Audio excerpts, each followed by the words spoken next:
All right. Let's see. Where's the box?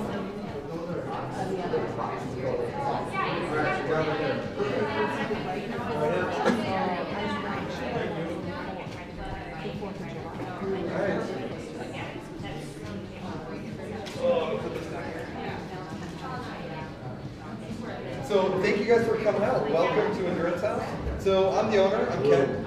Let me do some quick introductions to the people who are helping me tonight. So we have Kara. Kara in the back, raise her hand. All right, Kara is, and I'm the only one who didn't get the memo that I should be wearing the black and yellow jackets. So look for the black and yellow jackets. But Kara is our triathlon coach for our store. So just so you guys know, we have a tri team as well for Endurance House, and Kara is our coach. And Kara's done 3 Ironmans so far. Now the impressive thing is that the 3 Ironman, she also has 4 kids. So just try to imagine, like, if you guys could juggle, and then imagine juggling it with 4 kids hanging in front of you. That's about what she does. Anybody can do that. So exactly. We also have see Matt. He was helping you guys when you were coming in today. Hi. We also have Alyssa's in camo here somewhere. I don't see where she went to. She's in the back. She's in the back. We have Mike over here in the Ride BMC hat and then the stylish jacket as well. Mike is brave enough to do his first Ironman this year too, so cheer Mike on. I'm doing my first Ironman as well, so it's kind of exciting. Lance Leo back here in the orange, he is the lifetime guru for Minnesota and basically all of the Midwest and all the way down to Texas if I remember right. And so hopefully, whatever question you have for us regarding triathlons in general or the lifetime tri, we should be able to have someone here, because we've all done this race numerous times, should be able to help you out. So, first of all, does everyone have a name tag? Everyone's good? All right. Did everyone get a ticket when you came in? Okay. So we have some pretty cool prizes, but the first one we want to start off with before we start, has anyone heard of Normatec boots? Yep. Okay, these things are amazing, and we got a pair over here. So we're going to draw a name and have a winner come and sit in the Normatec boots. What's that? You're giving them away. I'm like, wow. Oh, no. You're going to sit in the Normatec boots for the length of as long as you want. Normatec boots are recovery boots that all the professional athletes wear after like a game or a hard practice. This is like when you look at the Wild and you wonder how the heck can they play a game every single night for a week and not fall over? Because I couldn't do that. It's because they have proper recovery. And so these boots are amazing. And so what we'll do, we'll go ahead and put someone in these boots. So who is it about? Where'd it go? Is it still up there? Someone walked up with the box. Matt had it in his hand. Did Matt have it? It's not right there. Oh, There it is. it's right behind Go you. ahead, draw a number and see who wins it.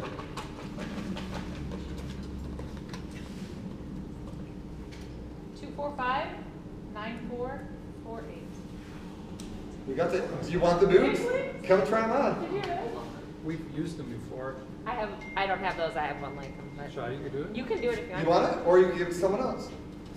Are they similar? Which ones do we always use? What's I have the recovery pump or whatever. Same These are idea. the ones that just go all the way up to your legs. They don't go over your hips, so it's just your Yeah, legs. they're just like, I don't know. I can't see what these look like. Yeah, those are pretty much the same. Yeah, I think that's it. Yeah. So, Let somebody else give it a try. Yeah. give it someone else. Then. Yeah.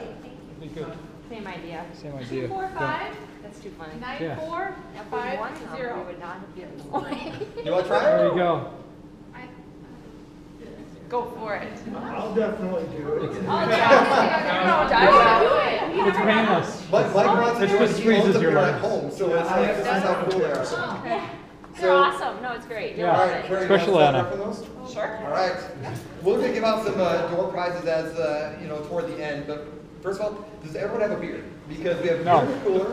Help yourself. We have also some Powerade, some water, anything you want. So go ahead and help yourself in the cooler. Get something nice and cold. Enjoy yourself. All right. Jill, some people actually come and they bring a blanket and they'll sit in there for an hour and just like read a book or whatever. So typically on those Normatec boots, we have a punch card, and we have people who, if you're doing long events all the time, so you're training for, let's say, an Ironman, and your workouts are like 20 hours a week, and your typical bike ride's 2 hours, and you do a run afterwards, your legs get pretty tired. And so they'll buy a punch card, come in here, and they'll chill with us for an hour. And it's cheaper than it breaks down to about $15 per session. If you buy a punch card, it's actually $12.50 a session. For an hour on it, it's way cheaper than a massage. So, right? I like So, the chair though. and then the power button at the top. Is there anything special about it? Oh, it's Just just a go chair ahead to sit and- in. That's Yeah, give her some time on there. Add some more time on there. It's like 10 Put it minutes. on high. Put it for like 30 minutes. And then, yeah, the squeeze the head on her legs. When her legs All right. squeeze so hard and Here your you head go. pops out. You have to take advantage of it. Just flying a little from your bit. factory There you go. Oh, that's awesome. All right. So the idea of these clinics is, so you guys are all doing your first triathlon. And I remember when I did my first triathlon a couple years ago. It hasn't Pull 'em been up that as long. high. I started in 2009. And my story was I was carrying my 2-year-old at the time up the stairs. And I got to the top, and then after I caught my breath, I was like, man, I am out of shape. And so I went downstairs, and I was joking with my wife, and I said, you know what? I'm going to do something totally stupid. I'm going to sign up for a triathlon. And my wife nearly fell out of her chair laughing so hard. She's like, I can't swim, I can't bike, and I can't run, and I want to do all the three. And I was like, no, I'm serious. I'm going to do this. And so I went to the pool, and well, the first thing I did is I signed up for a race, because I knew if I didn't sign up for a race, there's no way I was going to do any of this. And so I signed up, and then I went to the pool, and I started doing links. You guys started swimming already? How many links in the pool can you do? Are you guys comfortable in the water yet? Kiddie pool or the actual? That's what my thoughts were too. I did 6 links in the pool, and I'm like, oh man, this sucks. And yeah, 6 links for my first time. I knew I had a lot more work to go, and so now I'm doing my first Ironman this year. So it's, it comes along. After my first race, my wife watched it. And she said, you know what, that looks like a lot of fun. Instantly addicted without even doing one, and she's done. For a couple years, I was just a Sherpa, just carrying her stuff back and forth to races. I took her to the national championship race. She was, it's just something that some people really pick up and absolutely love. And so now here we are. We own a store, so go figure. So that's kind of our story. So the idea of this clinic is to get people who are like me to begin with, and get them access to people who know everything about the sport, like Kara and Lance, and to get all your questions answered. I can definitely throw in that beginner aspect because I've been doing this now for a while, and I remember, because it wasn't that long ago, I remember how it felt to be a beginner, and I still remember how, like, everything I learned. So feel free to throw any question you have. As we go through here, this program is just people who want to sign up for the Lifetime Triathlon program. And so the Lifetime Tri, it's a very fun race.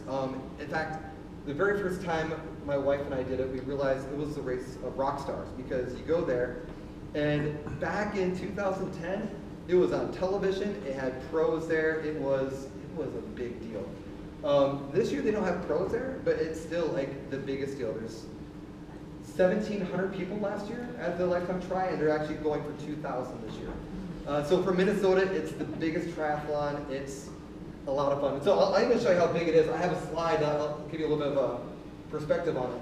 We're going to talk a little bit more about triathlon in general, and just a little bit about the race.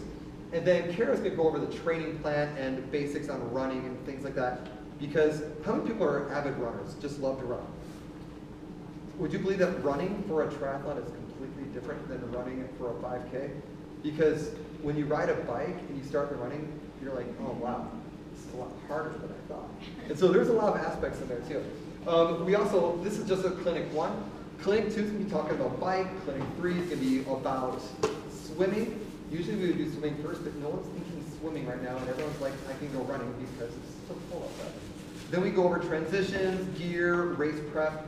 And so what we want to do as a group, we want you guys to be completely ready and comfortable with this race. We want you guys to feel like this is just the most awesome experience, so you keep coming back. So that's the ideas. Let's go on to the next slide here. Kind of went over all this. So yeah, so the first ever program actually started with the Chicago Triathlon, which is a lifetime event. It's actually the largest triathlon in the country with 8,000 participants. And so when they said, we're going to have a first-timer program, they had 350 people their very first year show up at this little shop in Chicago, and they kind of went through this whole program with them. And so we're kind of mimicking what they did there.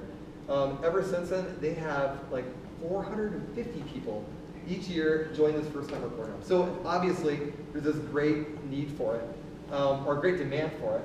And our goal as a store is just introduce new people to the sport all the time. What do you think of the booth so far? Interesting. Right. So here's the schedule. I think you guys already saw it on the website. So triathlon in general. Swim, bike, and run in that order. You can't really change it up. Some people always wonder, I like to bike first. Can I just bike and then do the swim later? There's some aspects when you're really, really, really tired and you're trying to swim that people just get nervous about. No one's drowned running, right? Everyone's more afraid of people who are exhausted drowning in the water. You have two transitions, and we always call them T1 and T2.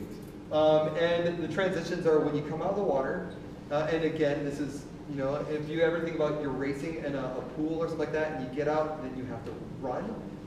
It doesn't sound that hard until you realize that you just spent 15 minutes exerting a lot of energy lying down, and then you jump up and you try running. It's a little bit tricky. You can lose your balance. Then you get to your bike. What do you do when you get there? There's a lot of little tricks we're going to teach you. T2 is when you come in off your bike, you're coming in hot. You slow down first, of course. You have to dismount from your bike safely, put your bike back in a rack. Cool thing is, as a group, we're going to actually teach you how to do this.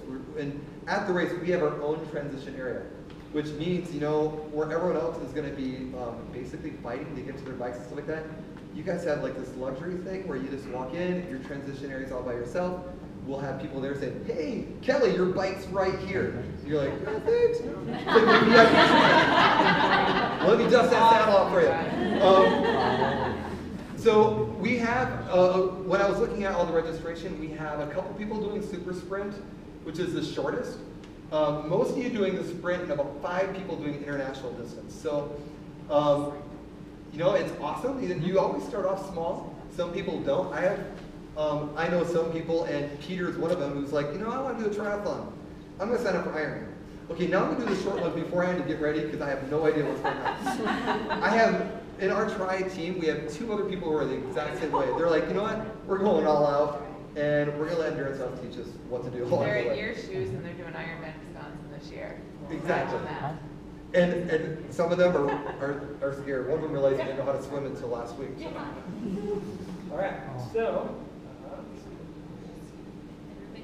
All right, so here is, to give you guys an idea on,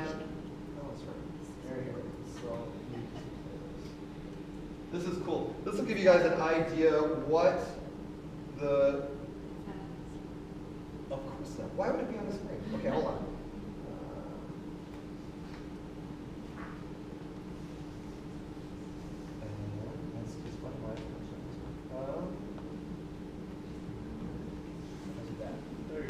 There you go. Let's look at this. So this is what the course looks like. It's actually not the video we're going to show this one. This one. Let's do.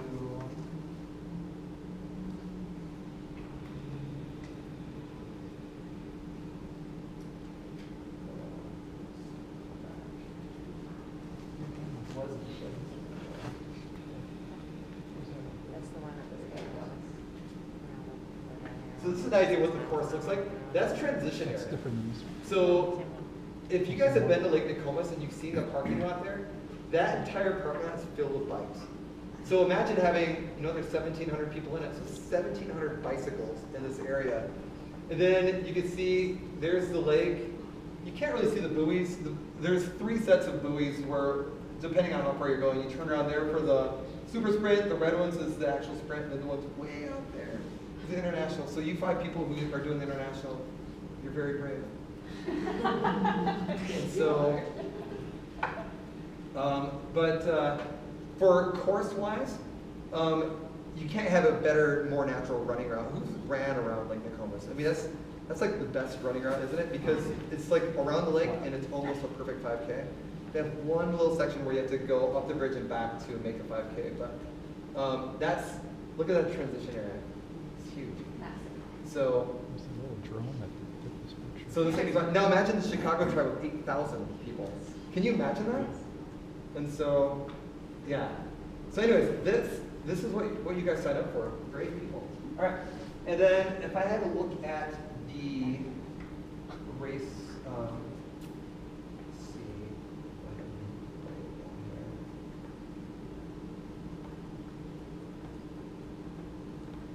Now it's showing that.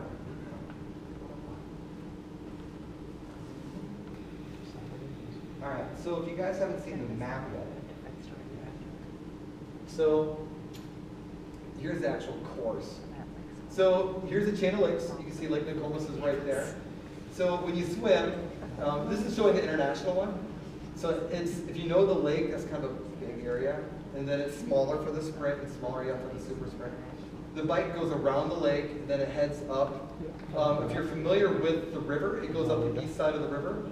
And this was last year's course when Franklin Bridge was broken, and then you had to go back down the same way. This year, the bridge is open, so you come down the other side. You come down the West River. And then if you're doing the international, you go all the way back around Lake Harriet, and then you come back to Lake Nokomis. And if you're doing the sprint, you actually just, you stop right there and you come right back. And then the super sprints, it's even shorter. I can't remember where they turn around at. The run, it's, for international, you just do this loop around Lake Nokomis. Twice. You do it twice, and for the sprint, you do it once. And then the super sprint, you're doing a shorter version. It's still around the lake, it just kind of skips that little section right there. Any tips or tricks, Lance, on the course? Run, bike, swim? How many times have you done this race? I've been for 5 years. Okay. North Carolina, so I'm 5. Let's keep going, we'll throw some ideas out. Okay. So, perfect. So let's go back to, One thing I would say, now that we're past that, whatever you do not do backstroke. Start the water, don't on your back. I see so many athletes will end up going 1,000 more yards, they zigzag. Because all of a sudden, that little pipe is no longer there, the clouds are moving, so you're following these clouds and all that. And you're out there for far too long. So, breaststroke, take your time, then just don't on your back. exactly. All right. So here's the run routes again. So, you know, we'll go over more detail on this. The cool thing about this is you guys can go train on the course really, really easy. From here, it's only 5 miles away. It's such a great course to train on. And it's actually one of my favorite routes to run on. So, training plan. You want to go ahead and talk about the training plan? Should we hand it out? Yeah, let's go ahead and hand those out first. So, Who is doing international? I know Ryan is. Anybody else here doing international? I'll try to, This is the sprint, so if you're doing the sprint or super sprint, go ahead and take can one I of see those. the international? International. Anybody else doing international? No?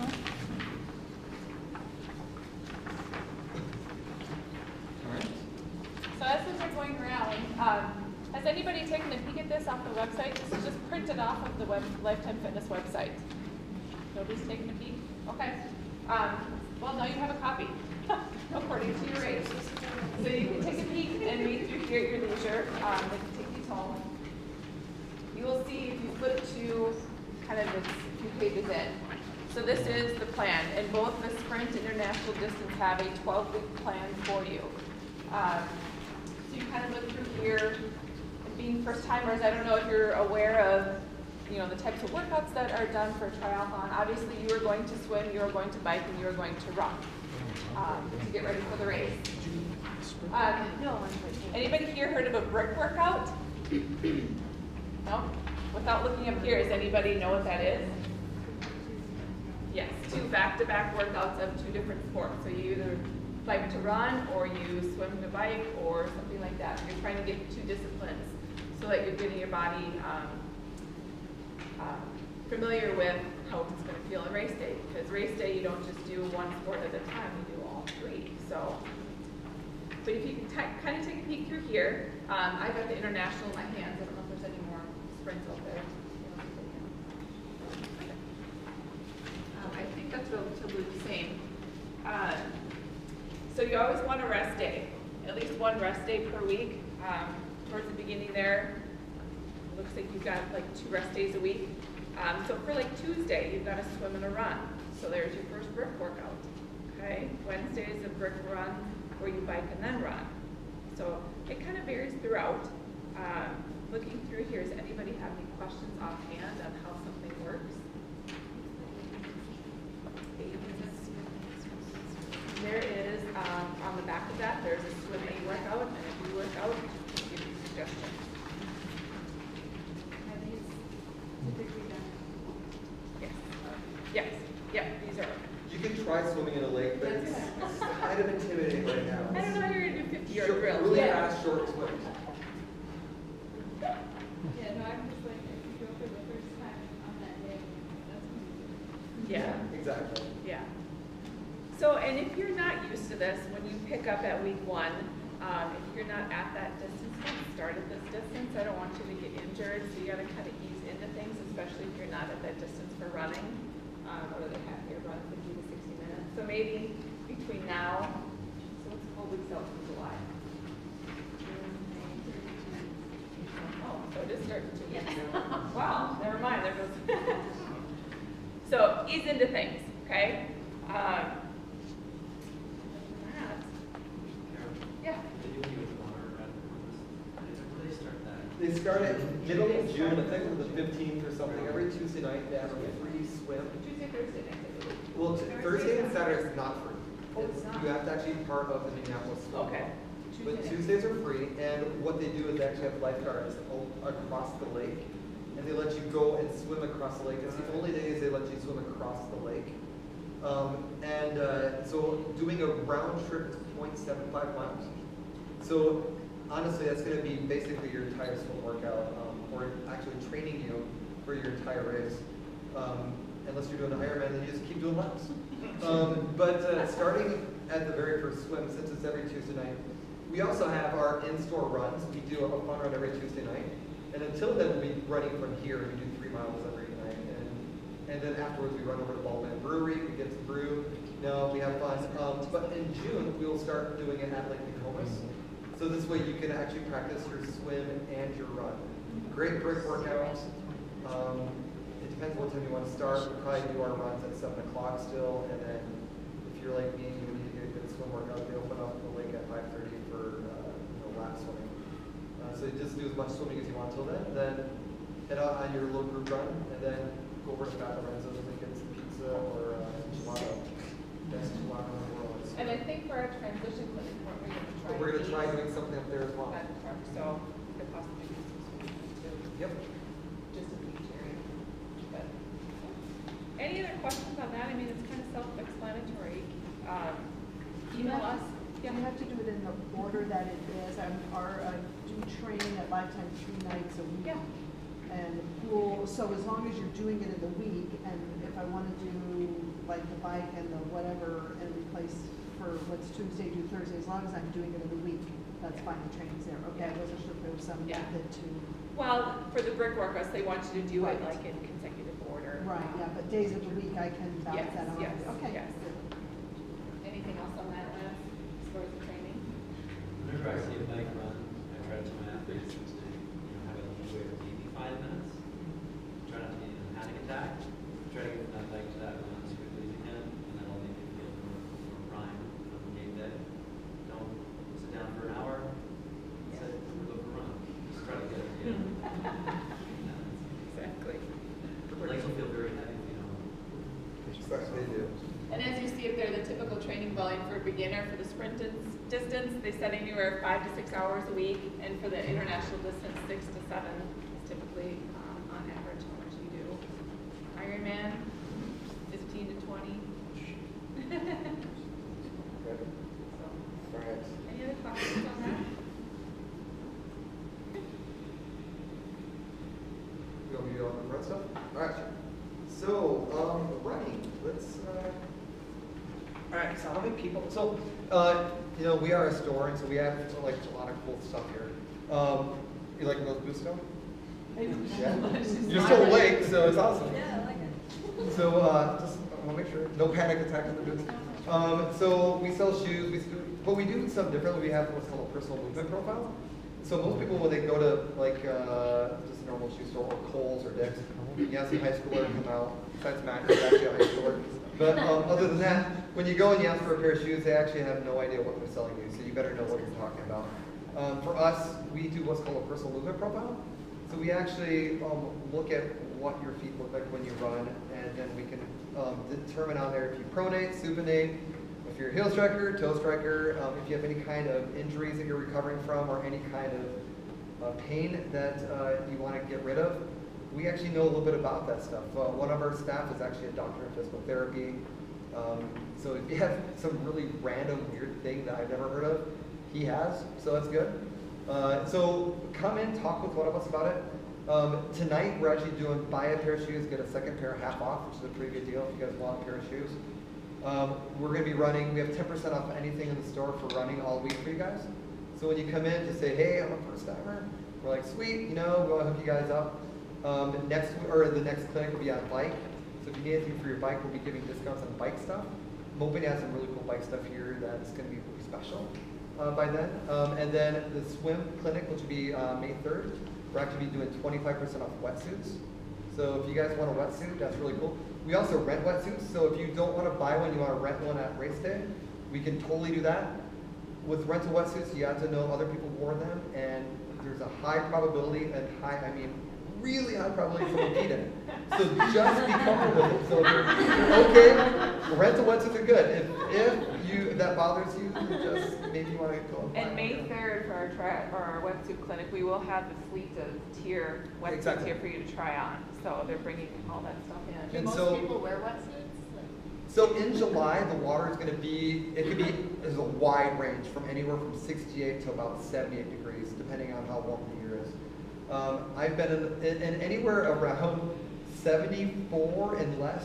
I really like a wetsuit because, for one, it never slows you down. It always makes you faster. It makes you much more comfortable.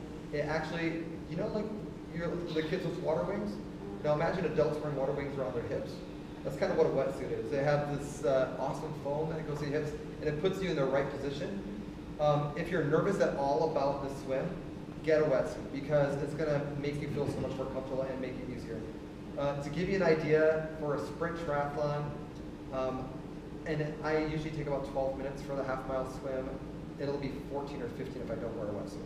So it's absolutely a benefit. And it takes me about a minute to get it off. So some people are like, well, it's harder to get it off and it takes time. I'm always ahead if I wear a wetsuit. So wetsuits are good, and they come out to the clinic anyway, so you can at least know how to put a wetsuit on. Because when you look at it, it's like wearing this big rubber glove over your entire body, and it could use some practice. So we will have actual, representatives from TIER here, and she'll be teaching us all about proper wetsuit handling, care, getting in, getting out, things like that to make your transitions really fast. And other swim gear too. Yep. And then during the next one after that was transitions. Yep. We'll actually have all the stuff you need for transitions in your transition area. Because right now I bought a ton of stuff, and it will be here right about then.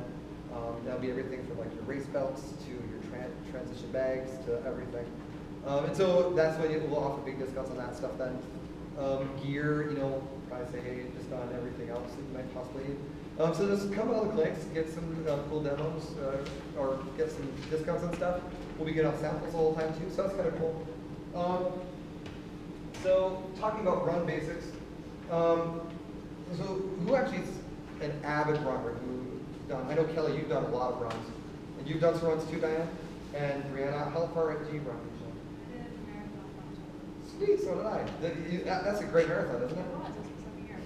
I love the crowd support Oh, yeah, because that's why everywhere we you do go. it. See, Lifetime, same way for the triathlon, there's people everywhere. And so just don't run over them in the side. Usually they stay off the course pretty well, so, which is really good.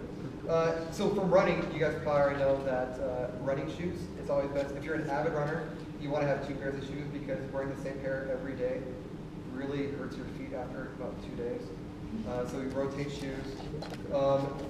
Then you also have form and technique. And you guys will have videos you can look up on running form. So I don't really want to go over it because you guys are already avid runners, but you want to keep your feet underneath you. What's different between triathlon running and normal running is the fact that you're getting off of a bike. And so we'll give some bike strategies when we do that, but just know, practice it. Go and hop on a spin bike or something like that, and then go really hard for 10, 15 minutes, and then try running afterwards. And you'll say, okay, that's a little different. Your first brick workout. Exactly. While you're training, make sure you're doing proper recovery. I mean, yes, everyone buy a pair of Normatec boots. They're $1,500, and I don't even own one in my home. I come here and use these because they're awesome. If you guys are having a time when you feel like your legs are just really trained, come on in, hop on here. It's like $15 for an hour. Grab a cup of coffee, grab a magazine, chill, or turn on the TV, whatever you want. There's the store in Middleton who actually has their Xbox hooked up to it. They're playing Guitar Hero. I should do that eventually, but right now it's just a chance to sit there and relax. A lot of people take a nap, so whatever you want. Nutrition, we have a pretty good nutrition selection. For a sprint race, usually, I don't know if you guys are used to eating goos or gels or something like that. Something like that's usually, they always say do it about 15 minutes before the race, or have something that's high in carbs. Make sure you stay hydrated the entire time, the entire race, all the way through swim, bike. Well, swim, you're in a lake, so you're definitely dehydrated, but bike and run, make sure you're taking proper nutrition. Who's the international people? So your distance is a little bit longer, so you want to make sure, we'll talk about nutrition facts on how to take stuff on the bike, but you want to make sure you're keeping your calorie count up, because you're looking at a 3-hour workout. If you can imagine, that's a fast marathon for some people. So how many gels or food do you eat on a marathon so you don't log? It's kind of the same idea for international distance. So we'll make sure nutrition is very important to it. There's different strategies for sprint. Stay hydrated and have a gel or something like that while you're out there. Or blocks or waffles or something with some calories in it halfway through. So here's the big question. How many people wonder what to wear during a triathlon? Socks or no socks? What do you guys think? Comfort? I would say Whatever you're used to? Okay, that's good. How many people run without socks? I run without socks when I do a triathlon.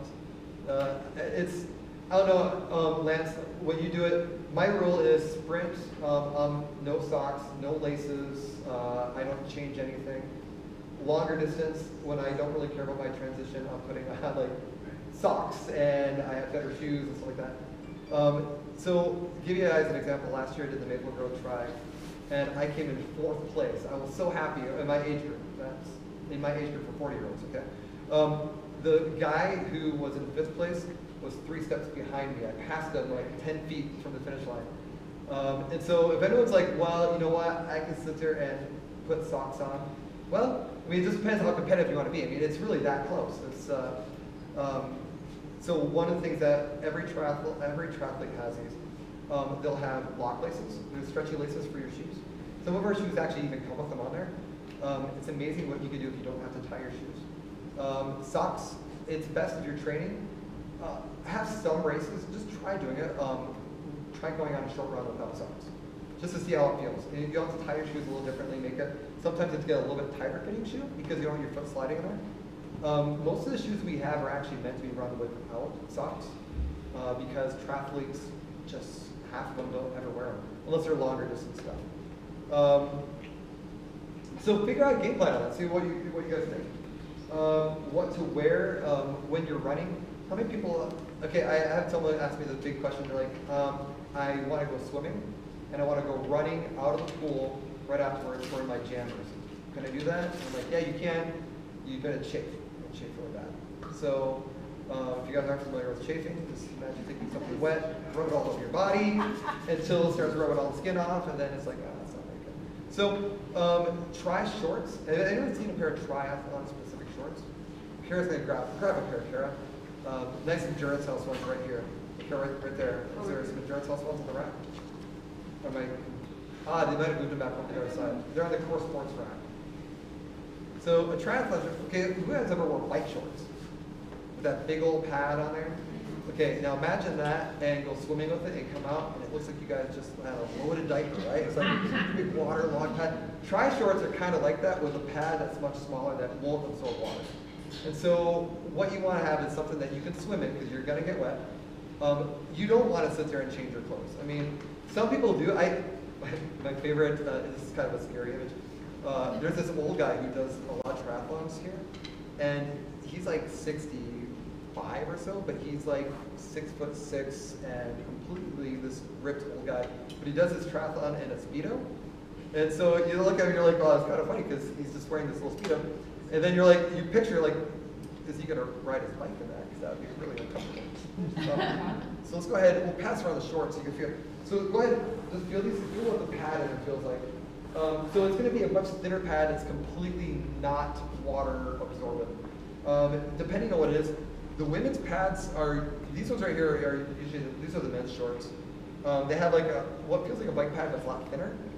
Some of our women's shorts have a fleecy liner inside it, which is really nice. Yeah, the Cooler and the Zoot, I think both have the fleece. The Pearl Izumi and the Bora have the bike short one. Either way, you're not going to chafe. It's going to give you a little bit of padding. You can run in your jammers the whole time, but it's the way the seams are, it's not comfortable. Sorry, what are jammers? Oh, sorry. Jammers are like the swim trunks that you see Michael Phelps wearing. Not the Speedos right here, but the ones put on here. They're tight fitting. A lot of people rather wear those than Speedos because unless you're a competitive swimmer, yeah, I don't really like the Speedos, but some people still like them. I think we sold a pair today, actually. So, brave man. He was a college swimmer, so he likes that. But try tops. Whoever wore a slight, oh, yeah, go ahead. I was just going to ask, is this what you would wear to swim in and then run it, or do you do a wetsuit over it? So I wear this all the time, and I put a wetsuit over top of it. So as soon as that wetsuit comes off, I'm ready to go. I know some people who will wear, they have different ideas. They're like, well, I don't want to wear a wetsuit, so I'm just going to wear my swimsuit on the swim, and then they have to put clothes on top. And if you guys ever tried being really wet and then put dry clothes on, it's actually harder to put dry clothes on than to take wet clothes off.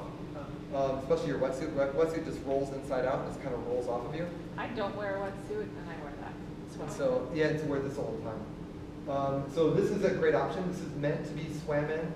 It'll be dry within seconds out of the water because of when you hit that bike and the wind blows on it, it just evaporates quickly. Here, go ahead, feel it. Pass it around.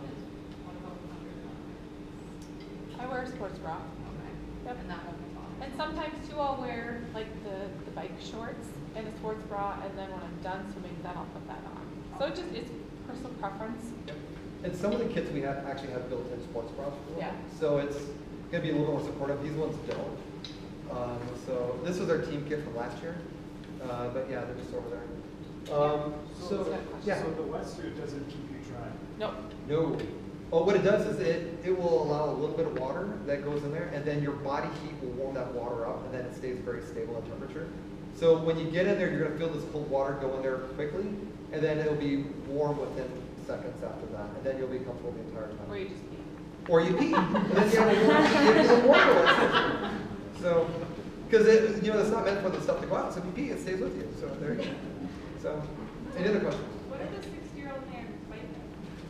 So he would have to stop. So now I totally burnt that image in your mind. See, that's what I was thinking.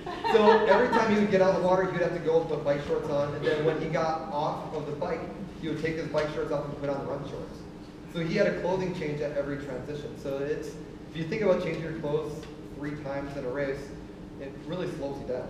And so a real tri kit will make it so it's easier. You don't have to actually do that. So that's what you wear. Can I add one more thing? Yes, Lex. Most people don't want to talk about this, but I would highly recommend not wearing underwear with that new setup. It adds another additional layer of friction. So try it out. Try it without underwear. The best thing you can do is train in the clothes you race in. Exactly. I'd also say body glide your area. Keep it that. Again, experiment. Experiment how much you need. Yep. And you'll be so happy. And we also have an aerosol. Are you guys familiar with Body Glide? It's like a rub-on stick, anti-chafe. Spray is fantastic. We have an aerosol version of it, and you can just spray it everywhere. It's like I call it Pam for triathletes. Non-stick spray, just put it on. It's actually someone gave me a tip when you're wearing a wetsuit. You put it on your ankles and stuff like that so it slides out. But put it on the outside of your wetsuit, on the bottom of your ankles, because when you're trying to pull your legs through there, it flips inside out. And then it slides right off because it's already lubricated and it doesn't come off in water. So it really, I was amazed at how easy my wetsuit came off when I had that on there. So, last thing I have on running in a triathlon. So, so do you guys ever keep track of your cadence when you run? So actually how many steps you take. The average runner, average Olympic runner is running at 180 steps per minute. So that'd be like 90 RPM. So that's pretty fast, because that's an Olympic runner, not that. The average, what one of us will be running will be somewhere between 150 and 170, depending on how fast you're going to be running. But when you come in on your bike, when you're pedaling hard, you're actually going around 90 to 100 RPM. So your feet, that'd be like running at 200 steps per minute when you get off your bike. So what happens is you get off your bike and your legs have been now going all this, and then you're like, okay, I'm going to go out. The first thing you do is you go out there, and if you don't have some way of tracking how fast you're going, for me, I did this once. I did like a 40-mile bike ride, and I was like, I'm going to go, and I'm going to run 3 miles, just run around the block.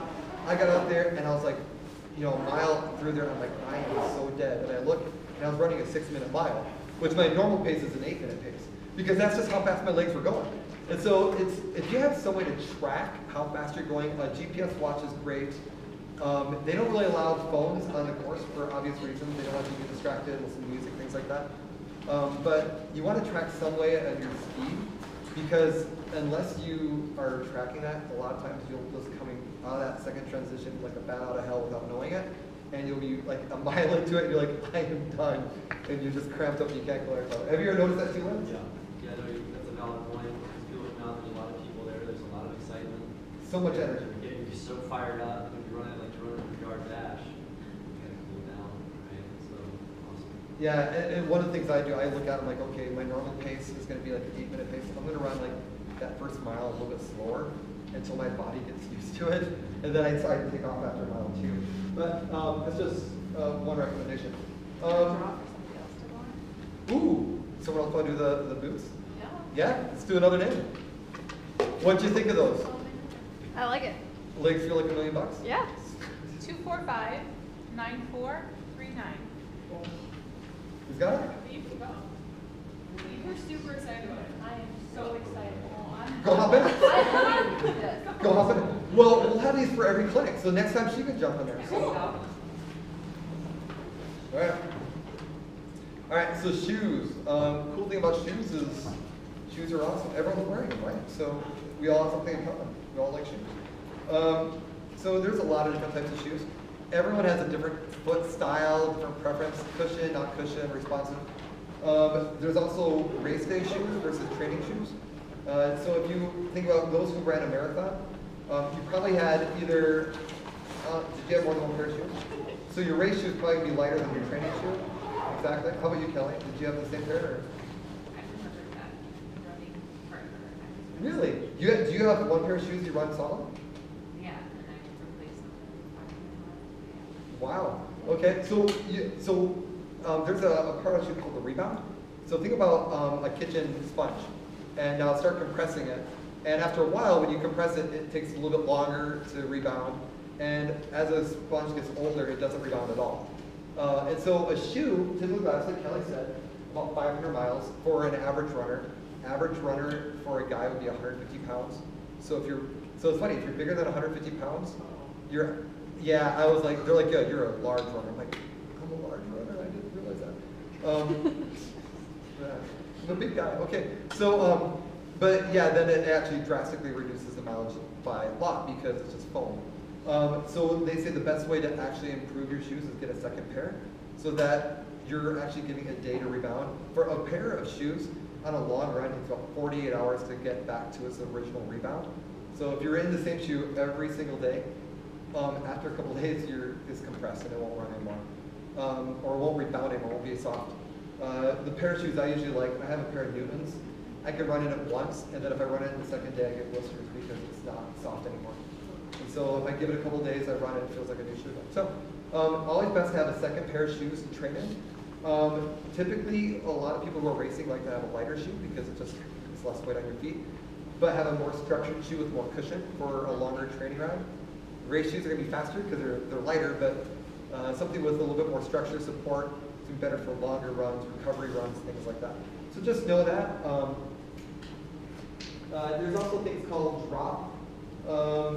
the drop on a shoe is the difference between the heel height and the front of your foot. So if you think about it, if you run barefoot, you know, with nothing on your feet, if you actually think about it, your heel never touches the ground. Rarely ever do you run with your heel touching the ground. It's always on the front of your foot because your ankle is the best shock absorber on your entire body. If you're landing on your heel, then all the impact from your running is actually in your knees or your hips. It's always being absorbed by something else. So if you run barefoot, you also do something else too. You never run in front of your body. You know, like they used to always tell us you have to run with your heel and then do your toe. And now they actually say you want to land on the middle of your foot and you want to keep your foot completely under your body. So it's never going in front of your body. It's always back there. What that does is it just really reduces your injury. And it also creates a much higher cadence, which is funny because when you have a higher cadence, it also reduces the vertical oscillation, how high you're bouncing. So typical fact, if you're running, I think it was at 160 cadence, for a marathon, you actually went up and down over a mile. Is that crazy? Wow. Can you imagine that? You're only going up and down it's about 6 would be really good. It's usually 8 to 12 centimeters is when you run, is how much you bounce. Over a marathon, you went over a mile, up and down. Nuts, huh? So any way to reduce that is just less motion that you're spending and saves you some energy. So besides the drop, typical traditional running shoe like a Mizuno or a Nike Asics, they're 12 millimeters, so it's a half-inch high heel when you run because they have so much cushion in the middle of it. You can go down to an Ultra, which is completely flat, which means if you are used to a traditional shoe and you put on a pair of Ultras, your heel won't touch the ground because it's just not used to it. You have to stretch out your leg a little farther. We have everything from traditional down to zero drop. So if you want to try something new, just go over and look at it. It's kind of a fun thing. Weight, the less your shoe weighs, the less energy you expend. So people usually want a lighter shoe for race day, just because it's less work. But the lighter shoes, the way they make them light is they have a lot less material. They break down a lot faster. So if you're using them for a training shoe, you'll be going through a lot of shoes. Those ones typically won't be a 500-mile shoe. They'll be a 200 to 300-mile shoe. So just know the best race shoes are not good trainers. We talked about rebound, fit, just how it fits on your foot. Life of the shoe, between 200 and 500 miles, depending on how big you are. So, who's heard of pronation? So this is a cool thing about our personal movement profile. Let's see if I can find the video that I took on it. Oops. Go back to pronation. Let's see.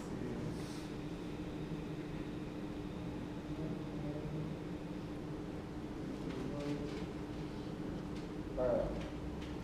This wonderful shoe model, okay, is me, and I have problems with running. So, if you guys know what pronation is, let me slow this thing down. So if you watch my heels like come in, they like completely bend inside. It's not up there? Oh man, look at that. That's gonna be weird, isn't it? Alright, so hold on here.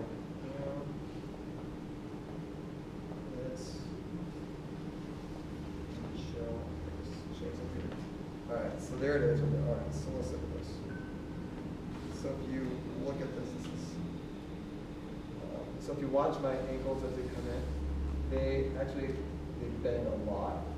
And so what happens is when you're doing stuff like that, this isn't as bad as I usually am. And that's pretty good down there. So if you think about that, if you just like stand on your foot and then roll your foot in there, you can feel how much it twists your knee. So try doing a marathon like that. And what ends up happening is you go get surgery afterwards. So don't do that. So what you want to do is so people who pronate really should have stability shoes. So one of the things that, has anyone had any problems with running before where you run like 3 or 4 miles and you're like really sore, you have bad knees? Have you ever heard anyone say, oh, I can't run because I have bad knees? I used to always say that because I couldn't run more than 2 miles until my wife gave me to go get a good pair of shoes.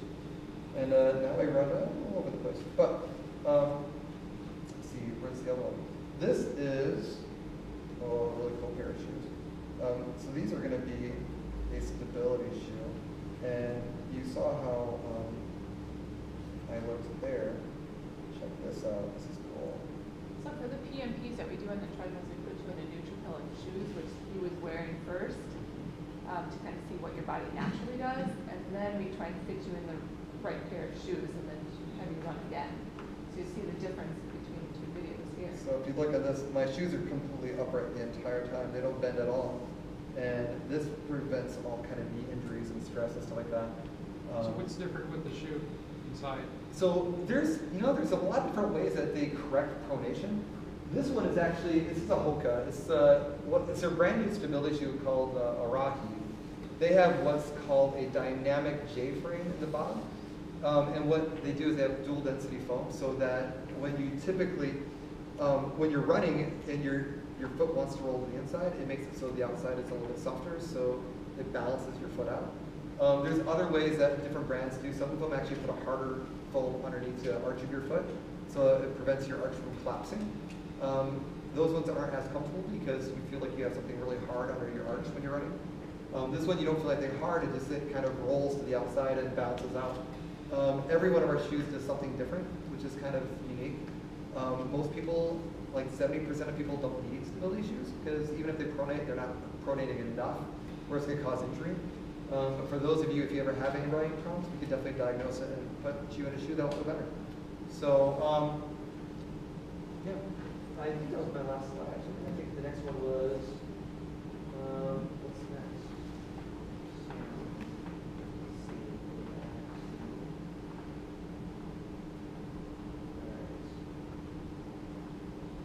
Show those videos. Oh, now we open the question. So, does anyone have a question about anything? What freaks you guys out about running? So let's start with that. That's easy.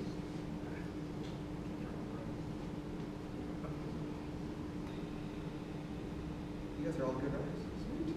Okay, any open question about triathlon in general? You guys have some questions? Lance! Does anybody get tired? Does anyone get fatigued, out of breath? I do, right? Out of breath. Not a breath, like, oh my gosh, I'm taking another step. Yeah. So I'll often tell my athletes, there's wonderful power in power walking. So I never want to do my athletes to get discouraged in running. So I'll say, hey, even if come race day, that you can always run 3 minutes and walk 2 minutes. I guarantee it'll break your tape. And it's a great way to also see year after year progression too. So it's not like you're a wimp if you walk. So if you feel like right now you're not where you want to be yet, just know that's always your back pocket. Walking is a great thing. So, and it could be run 2 minutes, walk 4 minutes. Everyone's different. Everyone's unique. Just Awesome. Yes? What's the best as far as like you've just done 2 other activities? So like how do you help like mentally prepare for the third and like what's the best approach of like going into the run? Great question. So remember how we talked about brick workouts? Doing that's going to build up your confidence, and well, what it's going to do is going to make you used to that feeling of being exhausted and then doing that third activity. The first time you do it, it's on a brick activity. It's going to feel really weird and actually kind of suck. And so it's best to do stuff that sucks before the event, and then to finally find out that something sucks while you're actually doing it. It's like going to a test without studying for it, you're like, oh man, this really sucks. Well, you should have known it sucked like all along, right? And then you'd be ready for it. So the best way to prepare yourself is just train that way. Wear the clothes you're gonna race in, do all the events. Actually go out there, not like the day before the race, but a week before the race, and go short distances and actually do a swim, bike, and run, so you get the idea of the transitions and the feeling for it, and that'll help a lot. Also, training at the event site will really calm your nerves down quite a bit because you've already seen it before. So go out, ride the bike course. I usually do it the day before. I'll just go on a slow ride through the bike course, do a quick power walk or just walk the run course. I mean, it's only going to be a lap around Lake Nokomis. Just so you're more familiar with it. That way when you go to race day, you're all ready for it. You know what's there. Yeah? So looking at the super sprint plan, they only have a race simulation one time. Do you suggest doing over one time or? For race simulation, one time is usually enough. Even for international, I'd say an entire race simulation. It's usually a week or 2 before your race, and that's just to kind of get in the habit of doing all 3 events. Typically, just a brick workout where you're doing multiple events will get you into the shape you want to be.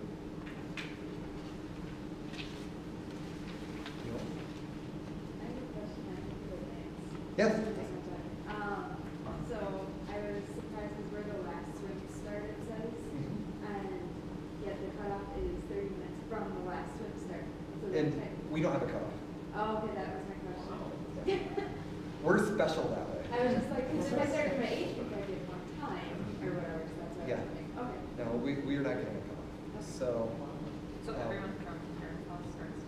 Yeah, we start together. And so that's a good question, because if you think about, when I did my first triathlon, the thing that made me the most, I guess, nervous was watching this mass start.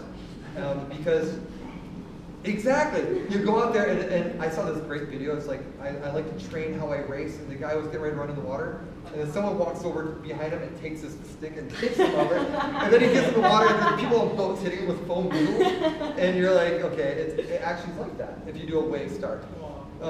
What they do here is called a time trial start, and so what that means, and it's completely different, you don't see it at that many other places, but instead of having this big wave of people rushing into the water and hitting each other, you actually have 2 people going in the water at a time. It's about every 3 seconds, and so it's really not that many people around you. And since we're dead last, we probably even get more of a buffer as well. And so there's really not, it shouldn't be anything that scares you. And if there's only one other person by you, you can just kind of scoot off to the side a little bit, or give them a high five and cheerful words and stuff like that. Or hold on to the feet, just go. And the other thing is too, if you are intimidated by the swim, know that if you hang on to a boat, a paddleboard, a kayak, a buoy, you won't get disqualified. You can hang on to it as long as you want, and then just swim to the next buoy, and that's completely okay.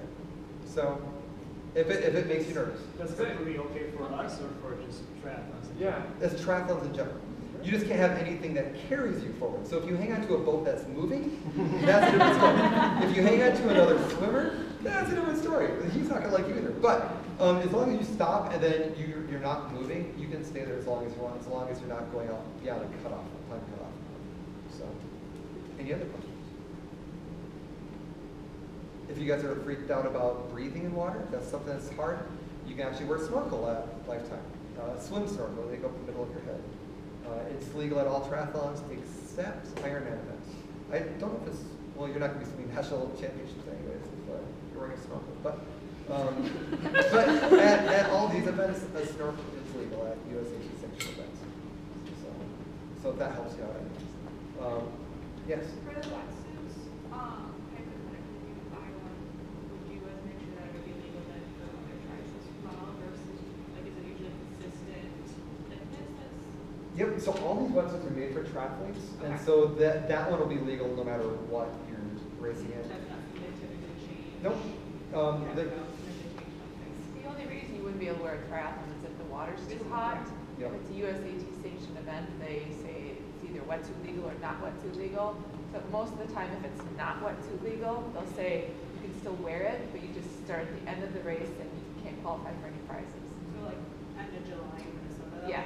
So like last year, Tough Man up in Chisako was not wetsuit legal. So there was still, I mean, people were freaking out because they wanted to wear their wetsuits. So they started in the very last wave, and they could still wear the wetsuits, but then they just couldn't qualify for any awards or anything like that. So I think the temperature for where they disqualify you for awards is 78. Is that right?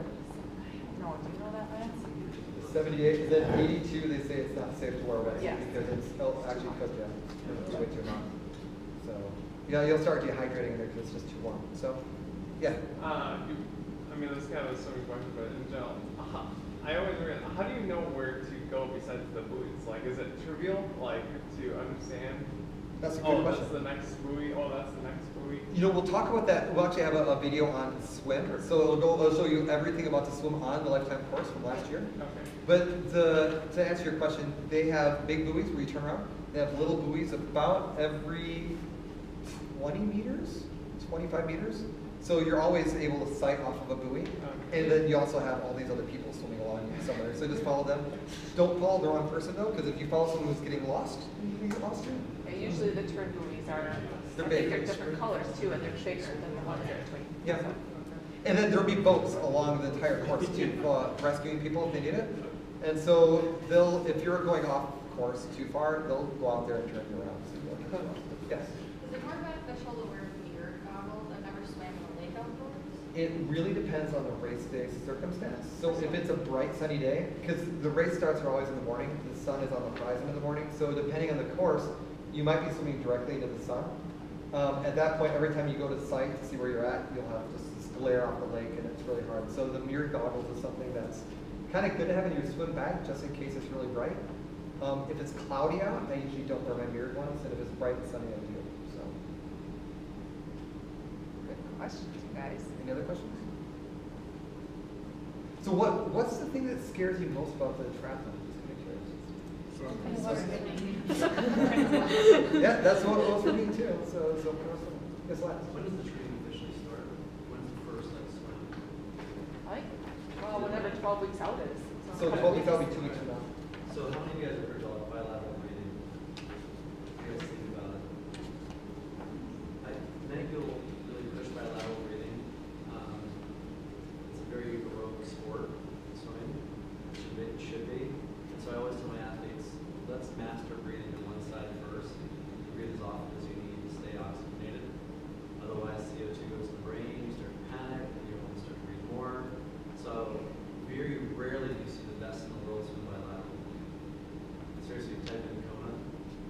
Very rarely do you see these guys and girls swim bilaterally. So I just encourage you guys to get as much oxygen as you need as you start to train.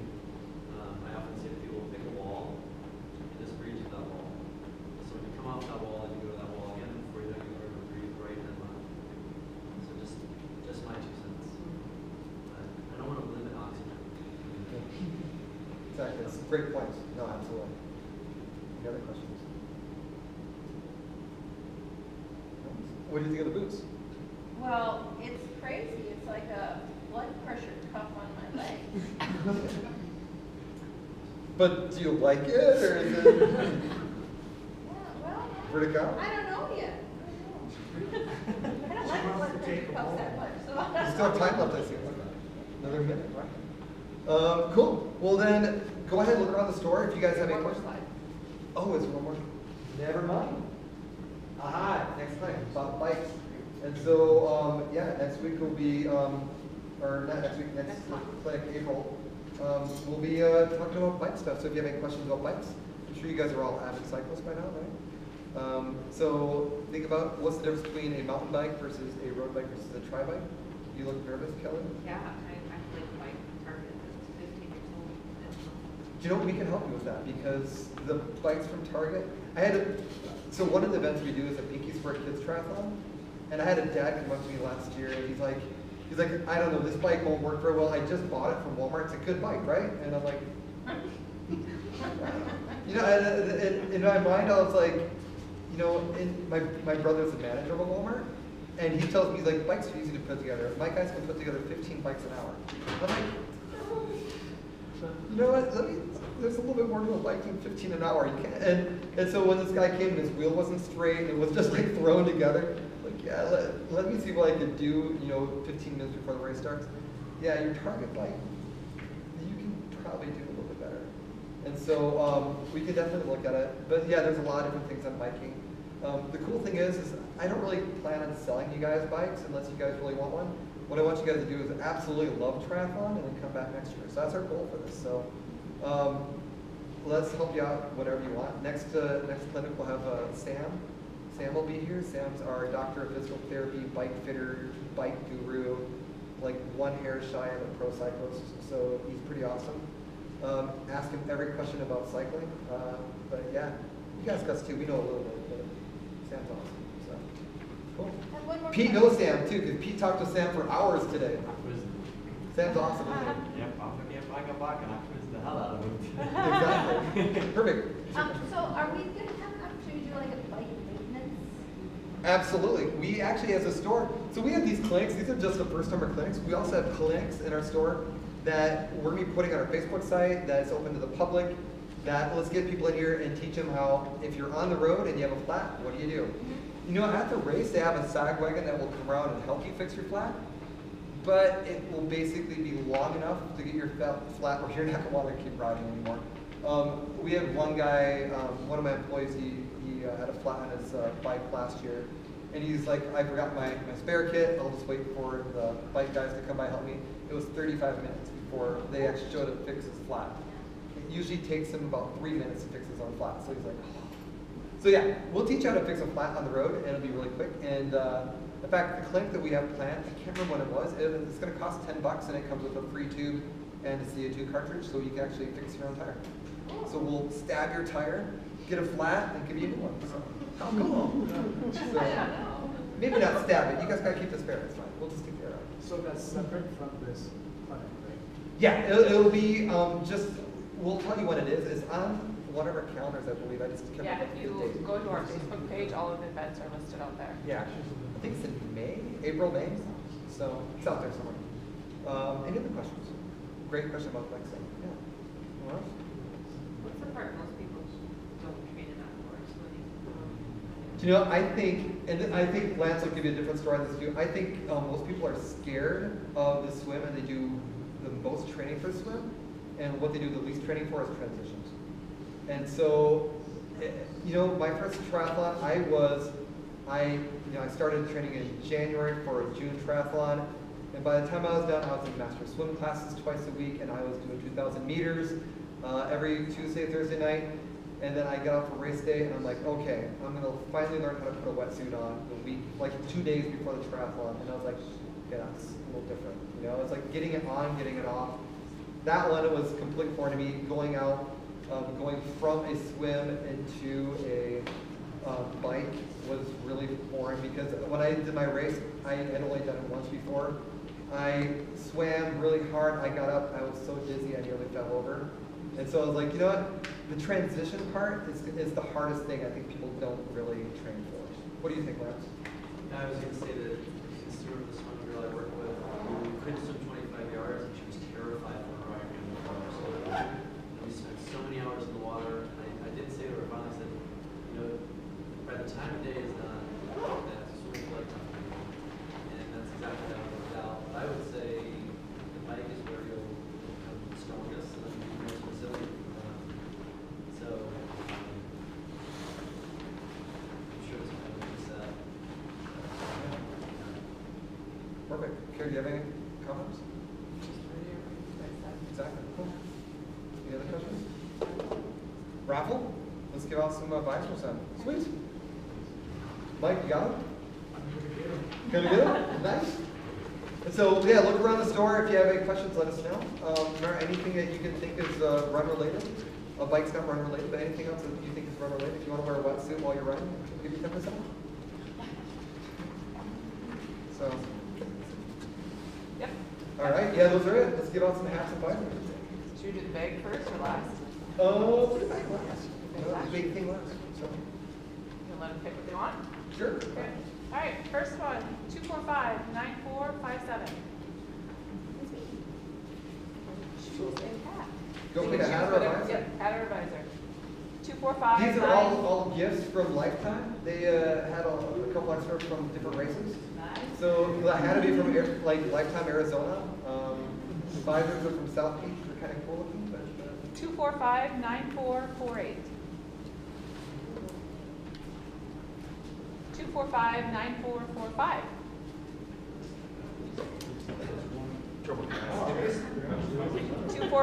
245-9455.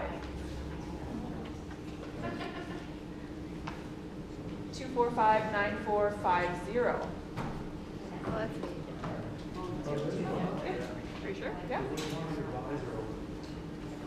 245-9438.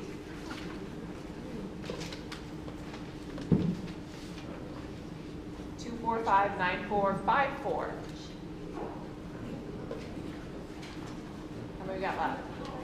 We got two visors. Two visors. 245-9452.